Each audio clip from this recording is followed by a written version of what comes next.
इस वीडियो में हम स्टार्ट करने वाले हैं यूनिट 5 को। तो देखिए जल्दी से स्टार्ट करते हैं। सारे नोट्स आपको डिस्क्रिप्शन में मिल जाएंगे, तो जल्दी जाके डाउनलोड कर दीजिए।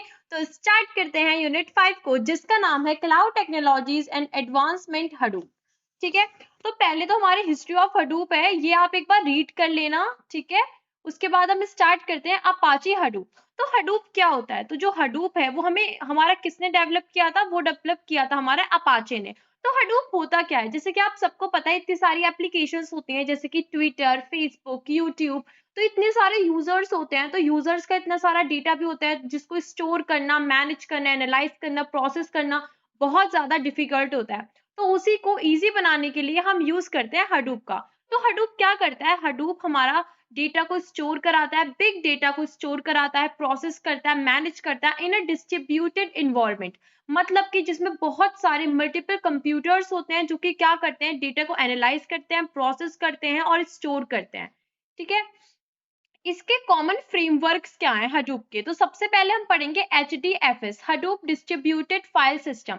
इसमें क्या होता है? देखिए जो लार्ज डेटा सेट्स होते हैं ये उसको स्टोर करने का काम कराता है मल्टीपल नोड्स में। मतलब कि जो अलग अलग हमारे मल्टीपल नोड्स हैं वो यूज होते हैं। ठीक है ना, मैं आपको भी बताया था, क्योंकि एक सेंट्रल यूनिट नहीं यूज होती है इसमें। एक सेंट्रल यूनिट को अगर हम यूज करेंगे तो बहुत ज्यादा डिफिकल्ट हो जाएगा उसके लिए पूरे डेटा को क्या करना, स्टोर करना और मैनेज करना और प्रोसेस करना। इसीलिए हम क्या यूज करते हैं? हडूप का यूज करते हैं, क्योंकि वो क्या करता है अलग अलग कंप्यूटर सिस्टम्स में मल्टीपल नोड्स में वो टास्क को असाइन कर देता है, डिवाइड कर देता है, जिससे कि इजीली फास्टर प्रोसेस हो सके। तो उसी में हम किसका यूज करते हैं? HDFS, Hadoop distributed file system. तो वो क्या करता है? स्टोर करता है लार्ज डेटा सेट्स को अलग अलग मल्टीपल नोड्स में। ठीक है, ये हाई फॉल्ट टॉलरेंस और स्केलेबिलिटी प्रोवाइड कराता है। मतलब कि अगर कोई फेलियर भी आ जाता है उसके बाद भी हमारा डेटा लॉस नहीं होगा। और ये क्या करता है? स्केलेबल होता है। हम अपनी नीड के अकॉर्डिंगली इसको स्केल अप और स्केल डाउन कर सकते हैं। ठीक है, तो नेक्स्ट हम पढ़ते हैं मैप रिड्यूस। तो मैप रिड्यूस क्या करता है? ये प्रोसेसिंग, देखिए जो हमारा HDFS होता है ना, वो हेल्प करता है हमारा किस चीज में? स्टोर करने के लिए, वो डेटा को स्टोर कराने के लिए यूज होता है। लेकिन जो बेटा हम जो लेकिन जो हमारा मैप रिड्यूस होता है वो हमारा यूज होता है प्रोसेसिंग बिग डेटा। ठीक है, अपाचे हाइव क्या होता है? ये एक SQL लाइक टूल है जो कि एनालाइज करने में हेल्प करता है बिग डेटा को। ये नॉन प्रोग्रामर्स को भी बहुत इजी, मतलब जो हडूप के साथ नॉन प्रोग्रामर्स वर्क कर रहे हैं उनके लिए बहुत इजी बना देता है सारी चीजों को। नेक्स्ट हमारा अपाचे पिग। ये एक स्क्रिप्टिंग प्लेटफॉर्म होता है जो कि राइटिंग डेटा प्रोसेसिंग लॉजिक, जो डेटा को प्रोसेसिंग के लिए जो लॉजिक हमारा लिखा जाता है उसमें काफी हेल्प करता है। ये एक स्क्रिप्टिंग प्लेटफॉर्म होता है। ठीक है, और ये सिंप्लीफाई कर देता है मैप रिड्यूस की प्रोग्रामिंग को। ठीक है, नेक्स्ट हमारा अपाचे स्पार्क। ये क्या होता है? ये फास्टर होता है और ये बेटर स्पीड ऑफर कराता है हमें। अब हम पढ़ेंगे चैलेंजेस क्या आते हैं हडूप में। ठीक है ना, सबसे पहला कॉम्प्लेक्स प्रोग्रामिंग। देखिए अगर आपको इसकी कॉम्प्लेक्स प्रोग्रामिंग क्यों है? क्योंकि सबसे पहली चीज हडूप में जो है ना, हमें एक्सपर्ट होना चाहिए जावा में या फिर मैप रिड्यूस में, जब भी हम हडूप को अच्छे से यूज कर पाएंगे। तो ये तो एक चीज हो गई। ठीक है ना, कि कॉम्प्लेक्स प्रोग्रामिंग होती है, अगर आपको जावा आती है या फिर आप मैप रिड्यूस में एक्सपर्ट है तो ही आप इजीली उसको कर सकते हैं। नेक्स्ट हमारा स्लो प्रोसेसिंग। जैसे कि हमें पता ही है कि रियल टाइम डेटा होता है, तो देख एक बात समझिए खुद से कि बिग डेटा है। हमने अभी बात करी कि बिग डेटा होता है, बिग डेटा होता है, बिग डेटा होता है। तो जब बिग डेटा है हमारा तो उसको प्रोसेस करने में भी टाइम लगता है, तो कभी कभी स्लो प्रोसेसिंग भी उसकी हो जाता है, क्योंकि हम डील कर रहे होते हैं रियल डेटा से, रियल टाइम डेटा से। नेक्स्ट हमारे स्मॉल फाइल प्रॉब्लम। इसमें ये होता है कि कभी कभी स्ट्रगल हो सकता है, मतलब कि हैंडल करना काफी मुश्किल हो सकता है अगर large number of small files हैं। नेक्स्ट हमारा सिक्योरिटी गैप्स। देखो इसमें क्या होता है कि जो इनबिल्ट फीचर्स होते हैं इसमें वो बहुत कम होते हैं, मतलब कि इनबिल्ट सिक्योरिटी जो फीचर्स होते हैं वो काफी कम होते हैं, इतने ज्यादा नहीं होते हैं। नेक्स्ट हमारा रिसोर्स मैनेजमेंट। रिसोर्स मैनेजमेंट में यही है कि कभी कभी क्या हो सकता है, ये प्रॉब्लम फेस करता है रिसोर्स एलोकेशन में। मतलब कि जब ये रिसोर्स प्रोवाइड करा रहा है यूजर को या फिर एलोकेट करा रहा है अलग अलग कंप्यूटर सिस्टम्स को, ठीक है, अलग अलग नोड्स को या फिर यूजर्स को, तो उसमें क्या हो सकती है? प्रॉब्लम हो सकती है। अब हम पढ़ेंगे इसके सॉल्यूशंस। ठीक है, सबसे पहला सिंप्लीफाइड टूल। ठीक है, ये हमें क्या करता है? बहुत सारे हम यूज कर सकते हैं हाइव को, ठीक है, पिग को, इजियर डेटा क्वारिंग में, मतलब कि एनालाइज करने में डेटा को हम बहुत सारे क्या कंपोनेंट्स यूज कर सकते हैं हडूप के। नेक्स्ट हमारा इन मेमोरी प्रोसेसिंग। ठीक है, इन मेमोरी प्रोसेसिंग में हम क्या यूज करते हैं कि हम क्या यूज करते हैं, अपाचे स्पार्क यूज करते हैं बेटर परफॉर्मेंस से या फिर फास्टर परफॉर्मेंस के लिए। ठीक है, ऑप्टिमाइज स्टोरेज। ऑप्टिमाइज स्टोरेज में हम क्या करते हैं, हम कंबाइन करते हैं छोटे छोटी फाइल्स को, ठीक है, और हम क्या करते हैं जिससे कि हमें क्या मिल सके, हम बहुत सारे टूल्स यूज कर सकते हैं, जैसे कि हमारा एच बेस है जो कि किस लिए यूज होता है, स्मॉल फाइल्स को कंबाइन कर सकता है जिससे कि बेटर स्टोरेज मैनेज हो सके। मतलब कि हमारी जो स्टोरेज मैनेजमेंट है उसमें भी काफी तरीके से हेल्प करता है अगर हम छोटे छोटे फाइल्स को कंबाइन करके स्टोर कर सके, किस टूल का यूज करके, एच बेस का यूज करके। नेक्स्ट हमारा अनहांस्ड सिक्योरिटी। ये सिक्योरिटी को भी यही है कि सिक्योरिटी को काफी एनहांस करता है, सिक्योरिटी का काफी ध्यान भी रखता है। Improved resource allocation. अगर हम यान का यूज करें, मतलब कि येट अनदर रिसोर्स नेगोशिएटर, तो हम क्या कर सकते हैं, बेटर रिसोर्स को मैनेज कर सकते हैं, बेटर तरीके से रिसोर्सेज को मैनेज कर सकते हैं। Advantages of Hadoop. हडूप के एडवांटेजेस क्या है, सबसे पहला तो स्केलेबल। स्केलेबल मतलब कि बहुत आपको पता ही है, जैसे मैंने आपको बताया था एप्लीकेशन है, अब उसमें डेटा इतना सारा, इतना बड़ा डेटा होता है क्योंकि यूजर बहुत सारे होते हैं। अब ऐसा नहीं है कि यूजर लिमिटेड है या फिर और यूजर्स नहीं ऐड होंगे, तो यूजर्स ऐड होते रहते हैं, तो उन सबको क्या करना है, उन सबको मैनेज करना, ठीक है ना, उन सबके लिए पूरी स्टोरेज प्रोवाइड कराना बहुत मुश्किल ना हो, ठीक है ना, उसको इजी बनाने के लिए हम हडूप का यूज करते हैं। क्यों यूज करते हैं, क्योंकि हडूप क्या होता है, स्केलेबल होता है, ठीक है, हमारी नीड के अकॉर्डिंगली वो स्केल अप और स्केल डाउन कर सकता है। नेक्स्ट हमारा कॉस्ट इफेक्टिव। ठीक है ना, ये थोड़ा इनएक्सपेंसिव होता है, इतना ज्यादा एक्सपेंसिव नहीं होता है। नेक्स्ट हमारा फॉल्ट टॉलरेंस। यही है कि अगर हमारा डेटा है, कोई फेलियर आ जाता है प्रोसेसिंग में, स्टोरिंग में, ठीक है ना, एनालाइज करने में या कुछ भी, तो क्या होता है कि हम इजीली क्या कर सकते हैं, फेलियर होने के बाद भी अपने डेटा को लॉस नहीं करेंगे, हम इजीली प्रोसेस अपना कंटिन्यू कर सकते हैं।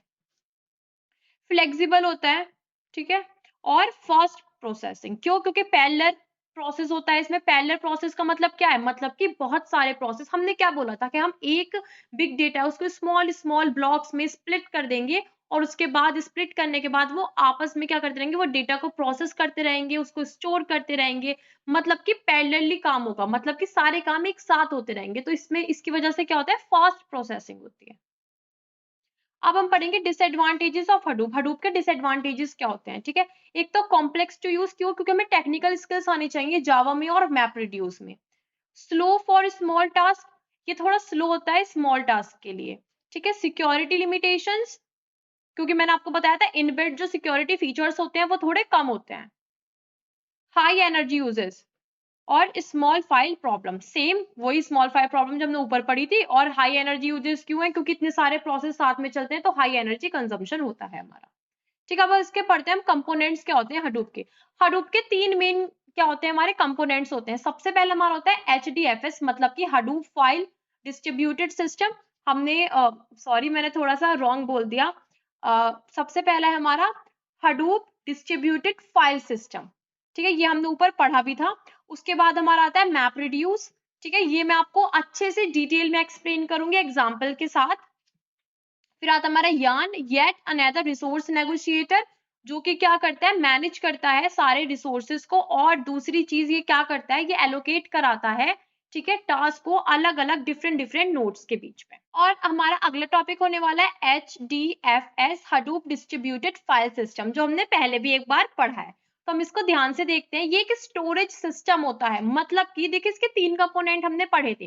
तो सबसे पहला कंपोनेंट हमारा कौन सा था, HDFS। ये क्या काम करता है कि स्टोरिंग का काम करता है, डेटा को स्टोर कराने का, ठीक है। जितना भी हमारा डेटा स्टोर होता है, मैनेज होता है, ठीक है, लार्ज अमाउंट ऑफ डेटा, वो कौन कराता है, हमारा HDFS, ठीक है, हडूप डिस्ट्रीब्यूटेड फाइल सिस्टम।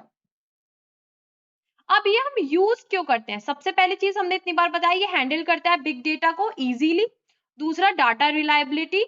और फिर लास्ट हमारा कि डिस्ट्रीब्यूटेड कंप्यूटिंग के साथ बहुत अच्छे से काम करता है और प्रोसेसिंग को बहुत ज्यादा फास्ट बनाता है। अब हम इसकी कैरेक्टरिस्टिक्स पढ़ते हैं, ठीक है। HDFS की कैरेक्टरिस्टिक्स क्या होती हैं। सबसे पहली चीज डिस्ट्रीब्यूटेड स्टोरेज, क्योंकि ये स्टोर करता है डेटा को, ठीक है, मल्टीपल मशीन्स पर। जैसे मैंने आपको बताया कि हम क्या करते हैं, एक लार्ज डेटा को छोटे छोटे कंपोनेंट्स में, स्मॉल स्मॉल कंपोनेंट्स में डिवाइड कर देते हैं और उसको असाइन कर देते हैं डिफरेंट कंप्यूटर्स पे, डिफरेंट सिस्टम्स पर। तो ये इजीली क्या करता है, स्टोर कराता है डेटा को मल्टीपल सिस्टम्स पर। फॉल्ट टॉलरेंस, अगर कोई भी फेलियर आता है उसके बाद भी हमारा डेटा लॉस नहीं होगा।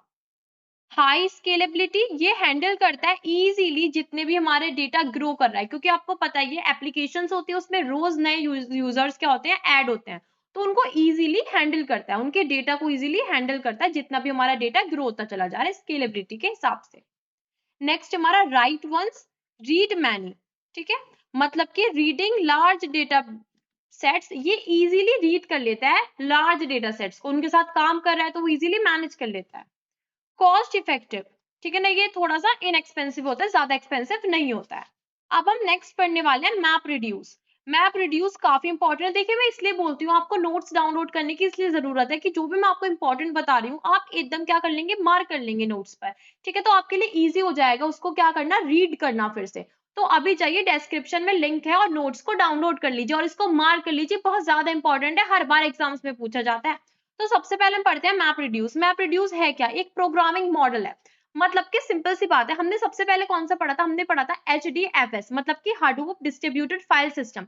तो वो क्या करता है, वो हमारे डेटा को स्टोर कराता है। तो डेटा को प्रोसेस कौन कराता है, डेटा को प्रोसेस कराता है मैप रिड्यूस। तो इसमें हम क्या करते हैं, हमें इनपुट मिलता है, कोई डॉक्यूमेंट मिलती है, ठीक है ना, उस डॉक्यूमेंट को अच्छे से प्रोसेस करना, ठीक है। इसमें तीन मेन कंपोनेंट्स होते हैं, मैप, शफल, रिड्यूस, इन तीनों को हम अच्छे से पढ़ेंगे एग्जाम्पल के साथ, ठीक है। फिलहाल इतना समझ लीजिए, तीन मेन कंपोनेंट होते हैं, ये क्या करते हैं, डेटा को अच्छे से प्रोसेस करते हैं और फाइनल रिजल्ट निकालते हैं, फाइनल रिजल्ट जनरेट कराते हैं।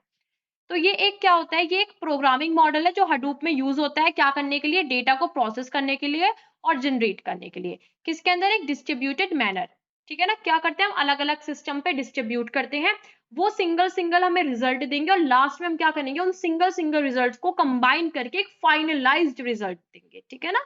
तो इसके फेजेस पढ़ते हैं, फेजेस क्या थे, इसके तीन कंपोनेंट्स जो मैंने आपको बताए थे, सबसे पहला मैप, शफल, रिड्यूस, और इनको हम डिटेल में समझेंगे एग्जांपल के साथ। अब इसकी कैरेक्टरिस्टिक्स क्या होती है, सबसे पहला पैरेलल प्रोसेसिंग। मैंने आपको बताया कि एक बिग डेटा है, डेटा को हम स्मॉल स्मॉल पार्ट्स में क्या कर रहे हैं, कंबाइन कर रहे हैं, सॉरी कंबाइन नहीं कर रहे हैं, स्प्लिट कर रहे हैं, ठीक है ना। स्प्लिट कर रहे हैं हम जब उनको अलग अलग पार्ट्स में हम, तो उसके बाद हम क्या कर रहे हैं, उनमें चेक कर रहे हैं कौन कौन सी चीजें कॉमन है, कौन कौन सी कीज हैं, ठीक है ना। तो मतलब कि क्या हो रहा है, बहुत सारे प्रोसेस अलग अलग सिस्टम्स पर एक साथ हो रहे हैं, इसका मतलब पैरेलल प्रोसेसिंग हो रही है। फिर आता है फॉल्ट टॉलरेंस। फॉल्ट टॉलरेंस वो ये कि अगर कोई भी टास्क फेल्ड हो जाता है उसके बाद भी हम दोबारा उसको कर सकते हैं, कोई भी डेटा लॉस्ट नहीं होगा। फिर scalable, data localization and simple programming. अब हम पढ़ते हैं how map reduce works. Map reduce work कैसे करता है। अब हमने क्या लिया है, यहाँ हमने एक इनपुट लिया है, ठीक है ना, हम साथ में एक बार देखते हैं इनपुट क्या मिला है हमें, ठीक है, उसके बाद हम समझेंगे हम कैसे अप्लाई करते हैं मैप रिड्यूस को।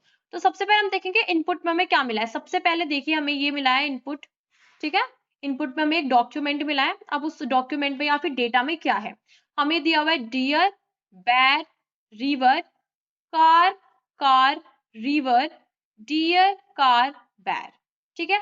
अब हम देखिए क्या करेंगे, स्प्लिट कर देंगे। स्प्लिट का मतलब क्या है, मैं इनको अलग अलग पार्ट में डिवाइड कर दूंगी, ठीक है ना।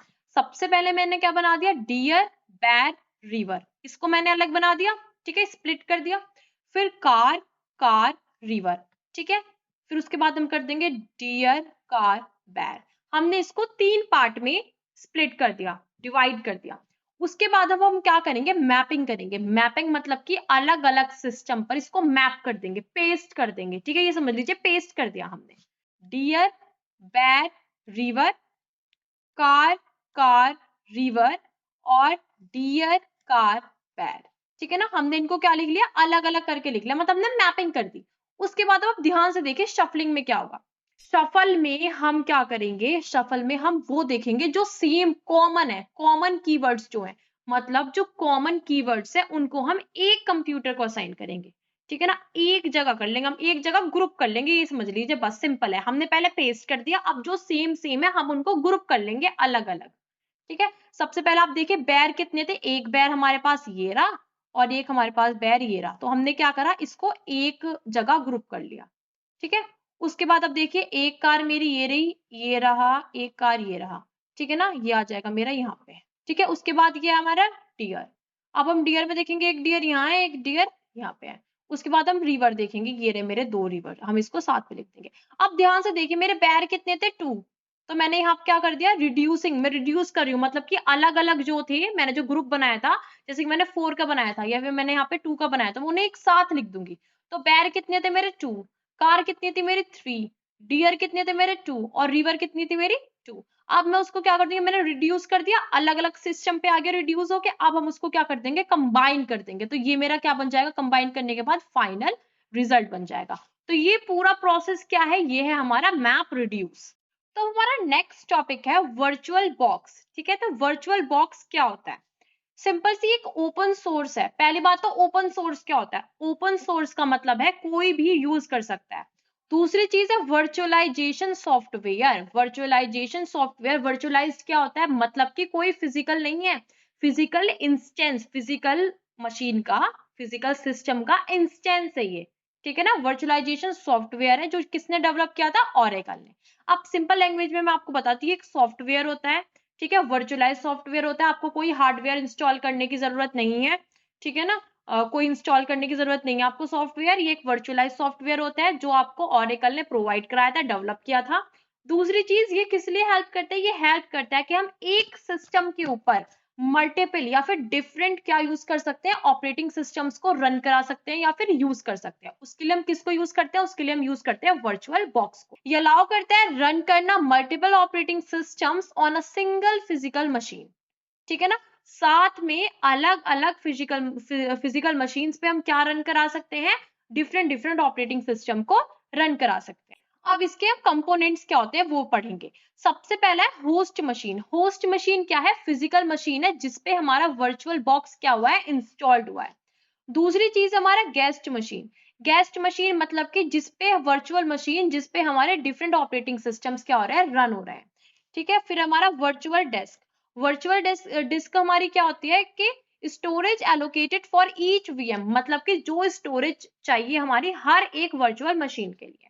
फिर है हमारा वर्चुअल बॉक्स मैनेजर जो मैनेज करता है वीएम को, ठीक है। और शेयर्ड फोल्डर्स। शेयर्ड फोल्डर मतलब कि जो होस्ट के बीच में और वर्चुअल मशीन के बीच में फाइल शेयर होंगी। तो नेक्स्ट टॉपिक होने वाला है हमारा गूगल ऐप इंजन। तो गूगल ऐप इंजन क्या है, एक PaaS है, मतलब कि प्लेटफॉर्म एज अ सर्विस है, जो हमें कौन ऑफर करता है, गूगल क्लाउड ऑफर करता है, ठीक है। इसमें हम क्या कर सकते हैं, इसमें जो डेवलपर्स होते हैं वो बिल्ड कर सकते हैं और एप्लीकेशंस को रन करा सकते हैं गूगल के प्रोवाइडेड इंफ्रास्ट्रक्चर पे, ठीक है, बिना किसी हार्डवेयर को या फिर सर्वर को मैनेज करे हुए, ठीक है।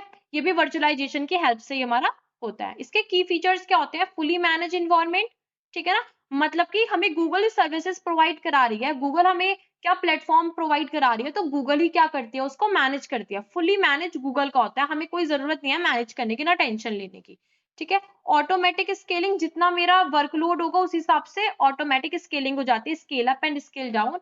सपोर्ट्स मल्टीपल लैंग्वेजेस, बहुत सारी लैंग्वेजेस को ये इजीली सपोर्ट करता है, चाहे वो पाइथन हो, चाहे जावा हो, चाहे C++ हो, ठीक है।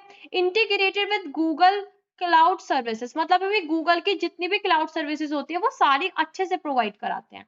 फिर पे एज यू गो प्राइसिंग, मतलब कि जितना हम यूज करेंगे उतने के लिए हम पे करेंगे। Advantages of Google app engine. अब गूगल ऐप इंजन के एडवांटेजेस क्या होते हैं, ठीक है। सबसे पहला, नो सर्वर मैनेजमेंट, हमें कोई मैनेज करने की जरूरत नहीं है, ऑलरेडी थर्ड सर्विस प्रोवाइडर है ये, ठीक है ना। थर्ड पार्टी सर्विस प्रोवाइडर्स होते हैं तो वो खुद से मैनेज करते हैं। फिर ऑटोमेटिक स्केलिंग, मैंने आपको ऊपर बताया। ग्लोबल रीच, फिर सिक्योरिटी, फिर vendor lock in, limited customization and cost, ठीक है ना। अब ये क्या होता है हमारा, मैं आपको एक बार बता देती हूँ, सिक्योरिटी भी हमें कौन प्रोवाइड कराता है, गूगल ही इंश्योर करता है कि आप अच्छे से यूज कर लीजिए, सिक्योरिटी है, ठीक है। वेंडर लॉक इन मतलब कि dependency on Google's infrastructure.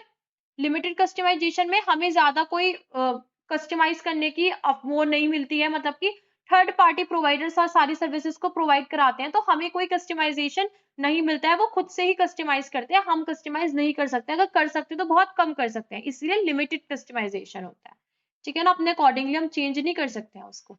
Cost can become, हाँ वो ये है कि अगर आप ज्यादा हाई ट्रैफिक एप्स को यूज करेंगे तो क्या हो जाता है, वो थोड़ा सा एक्सपेंसिव हो जाता है, आपको ज्यादा पे करना पड़ेगा, मतलब आप जितना यूज कर रहे हो आप उतना पे कर रहे हो, ठीक है, अब चैलेंजेस क्या आ जाते हैं, एक तो vendor lock in, limited customization, language support, cost, debugging issues. ठीक है, अब हम पढ़ेंगे कि गूगल ऐप इंजन की सर्विसेज क्या क्या होती हैं। ठीक है ना, सबसे पहली हमारी cloud data store, cloud SQL, cloud storage, cloud file store and memory store.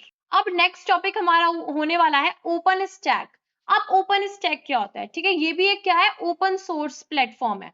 Open source platform मतलब कि कोई भी इस प्लेटफॉर्म को यूज कर सकता है। ठीक है, ये किस लिए यूज होता है, ये building and managing private and the public clouds, मतलब कि हम पब्लिक और प्राइवेट हाइब्रिड अलग अलग क्लाउड्स को इजीली मैनेज कर सकते हैं। उसके लिए क्या होता है, हमारा यूज होता है OpenStack. It provide infrastructure as a service, हमें infrastructure as a service provide कराता है, बहुत सारे वर्चुअलाइज्ड रिसोर्सेज प्रोवाइड कराता है, जैसे कि कंप्यूट करने के लिए, स्टोरेज, नेटवर्किंग। ठीक है ना, अब हम पढ़ते हैं इसके कंपोनेंट्स क्या होते हैं, इसके कोर कंपोनेंट्स क्या होते हैं। एक तो हमारा सबसे पहले होता है नोवा। ठीक है, नोवा किस लिए यूज होता है, कंप्यूट करने के लिए, मतलब कि ये मैनेज करता है वर्चुअल मशीन्स को और कंप्यूटिंग पावर को। ठीक है, दूसरा हमारा स्विफ्ट। स्विफ्ट स्विफ्ट क्या करता है, हमारा स्विफ्ट करता है ऑब्जेक्ट स्टोरेज, मतलब ये स्टोर करता है और रिट्रीव करता है large amount of unstructured data. ठीक है ना, ये अनस्ट्रक्चर्ड डेटा पे क्या करता है, वर्क करता है, उसको मैनेज करता है, रिट्रीव करता है और स्टोर करता है। अब हम पढ़ेंगे सिंडर। सिंडर किस यूज होता है, ब्लॉक स्टोरेज, मतलब कि क्या करता है, ये स्टोरेज प्रोवाइड कराता है किसको, वर्चुअल मशीन्स को।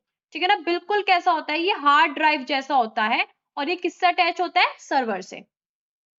अब आता है न्यूट्रॉन। न्यूट्रॉन क्या हेल्प करता है, ये हैंडल्स करता है हमारी networking for virtual machines. Horizon. Horizon क्या करता है, वेब बेस्ड इंटरफेस होता है जो मैनेज करता है किसको, ओपन स्टैक के सारे रिसोर्सेस को। फिर हम पढ़ते हैं इसके एडवांटेजेस ऑफ ओपन स्टैक। अब इसके एडवांटेजेस क्या होते हैं ओपन स्टैक के। ठीक है, सबसे पहला था कॉस्ट इफेक्टिव, दूसरा है वेंडर न्यूट्रल, थर्ड है हमारा कस्टमाइजेबल, इसको हम इजीली कस्टमाइज कर सकते हैं। ठीक है, लार्ज कम्युनिटी। ठीक है, कि इजीली कंटिन्यूअस अपडेट्स आते रहते हैं इसको, और सपोर्ट फ्रॉम द कंट्रीब्यूटर्स। अब पढ़ेंगे हम इसमें डिसएडवांटेजेस क्या होते हैं। डिसएडवांटेजेस ऑफ ओपन स्टैक, सबसे पहले तो कॉम्प्लेक्स डिप्लॉयमेंट, हमें इसमें एक्सपर्टाइज होना चाहिए, मतलब कि एक्सपर्ट होने चाहिए हम इस चीज में, जब हम उसको अच्छे से यूज कर पाएंगे, अच्छे से यूटिलाइज कर पाएंगे उसकी सारी चीजों को। ठीक है, हाई मेंटेनेंस, और फिर हमारा हार्डवेयर डिपेंडेंसी। नेक्स्ट टॉपिक हमारा होने वाला है क्लाउड फेडरेशन। ठीक है, तो क्लाउड फेडरेशन क्या होता है, ये इंटरकनेक्शन होता है किसके बीच में, मल्टीपल क्लाउड इन्वायरमेंट्स के बीच में। ठीक है ना, मतलब कि मल्टीपल क्लाउड क्या होते हैं, आपस में कनेक्टेड होते हैं, जैसे कि क्लाउड हमारा कौन कौन से होते हैं, प्राइवेट होता है, पब्लिक होता है, हाइब्रिड होता है, कम्युनिटी होता है। ये सब क्या होते हैं, आपस में कनेक्टेड होते हैं और ये क्या करते हैं, आपस में रिसोर्सेज को शेयर करते हैं। तो ये जो प्रॉपर प्रोसेस होता है, ठीक है, ये किसकी हेल्प से होता है, क्लाउड फेडरेशन की हेल्प से होता है।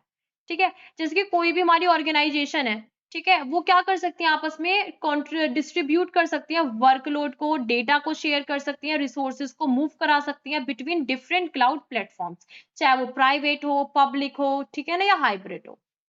अब हम पढ़ेंगे types of federation in cloud. ठीक है, फेडरेशन के कितने टाइप्स होते हैं। सबसे पहला मैं ट्रस्टेड है। ट्रस्टेड में क्या होता है कि जो भी हमारी ऑर्गेनाइजेशन है, ठीक है ना, जो हमारी अलग अलग प्लेटफॉर्म्स, क्लाउड प्लेटफॉर्म्स को यूज कर रही हैं, जैसे कि कोई पब्लिक को यूज कर रहा है, कोई प्राइवेट को यूज कर रहा है, तो उनके बीच में क्या होना चाहिए, उनके बीच में एक ट्रस्ट होता है इसमें। ठीक है ना, तो वो इजीली क्या कर सकते हैं, रिसोर्सेज को इजीली शेयर कर सकती हैं। जैसे कि फॉर एग्जाम्पल दो कंपनीज है कोई भी, ठीक है ना, with private cloud trust each other to share resources.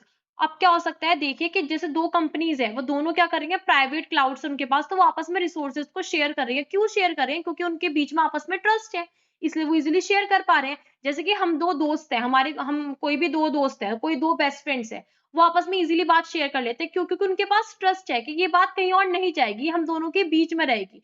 तो इसीलिए वो क्या हो गया, हमारा एक ट्रस्टिंग हो गया, तो वो क्या हो गया, हमारा ट्रस्टेड फेडरेशन हो गया। फिर आता हमारा वेरीफाइड फेडरेशन।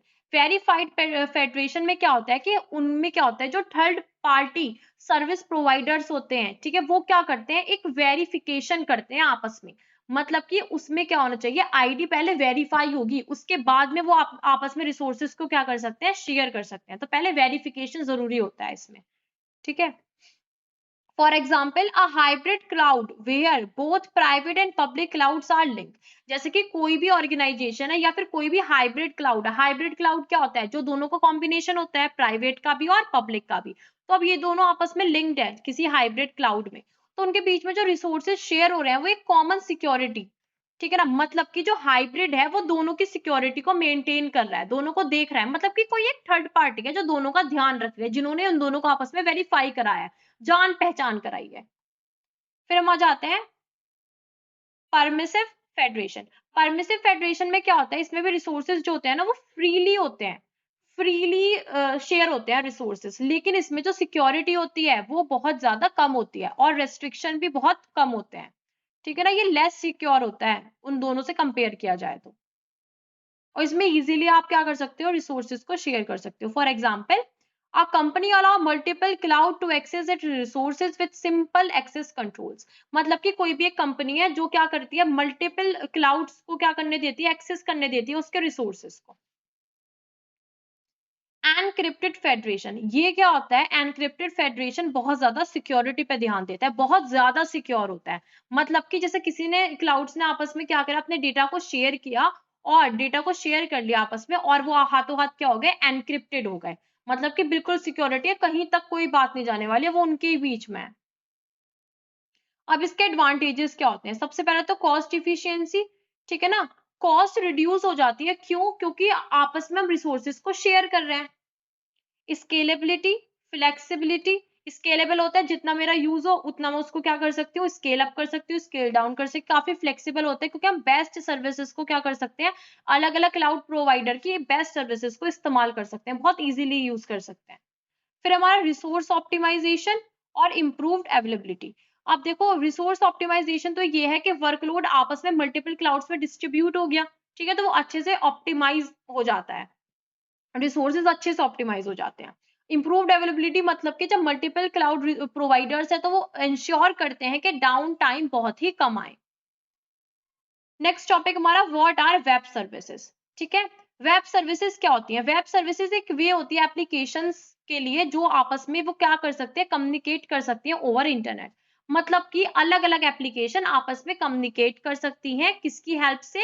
हमारी वेब सर्विसेज की हेल्प से। और ये कौन सा प्रोटोकॉल यूज करती है? कि एक स्टैंडर्ड प्रोटोकॉल यूज करते हैं जिसका नाम है HTTP। ये आपस में क्या कर सकते हैं? डिफरेंट सिस्टम्स जो होते हैं वो आपस में डेटा को एक्सचेंज कर सकते हैं, बहुत सारे टास्क परफॉर्म करा सकते हैं। तो अब हम करने वाले हैं टाइप्स ऑफ वेब सर्विसेज, ठीक है। सबसे पहला इसमें रेस्टफुल वेब सर्विसेज और सेकंड हमारा SOAP वेब सर्विसेज, ठीक है। इसमें हम कौन सा यूज करते हैं? इसमें हम कौन सा मेथड यूज करते हैं? इसमें सिंपल URLs या फिर HTTP मेथड को यूज करते हैं, ठीक है। इसमें जो हमारा डेटा होता है वो इजीली एक्सचेंज हो जाता है, ठीक है। कौन से फॉर्मेट में होता है? जेसन में और XML में, ठीक है। इजी टू यूज होता है और फास्टर टू इट्स सिंपलिसिटी, ये फास्टर होता है इसकी सिंपलिसिटी की वजह से। अब इसमें हम क्या यूज करते हैं? इसमें XML based message for communication use करते हैं। इसमें काफी स्ट्रिक्ट रूल्स होते हैं और ये ज्यादा सिक्योर होता है, ठीक है ना, और सूटेबल होता है कॉम्प्लेक्स टास्क के लिए। ये सिंपल टास्क के लिए इतना अच्छा नहीं होता है जितना कॉम्प्लेक्स टास्क के लिए होता है।